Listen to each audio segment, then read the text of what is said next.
साथियों, गुलामी की मानसिकता से मुक्ति के इस अभियान की एक झलक कुछ दिन पहले हमारे देश की पार्लियामेंट में भी दिखाई दी है।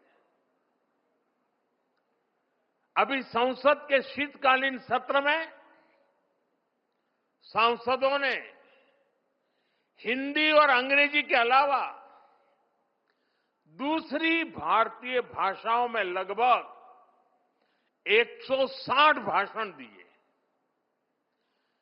करीब 50 भाषण तमिल में हुए, 40 से ज्यादा भाषण मराठी में हुए, करीब 25 भाषण बांग्ला में हुए। दुनिया की किसी भी संसद में ऐसा दृश्य मुश्किल है। ये हम सब के लिए गौरव की बात है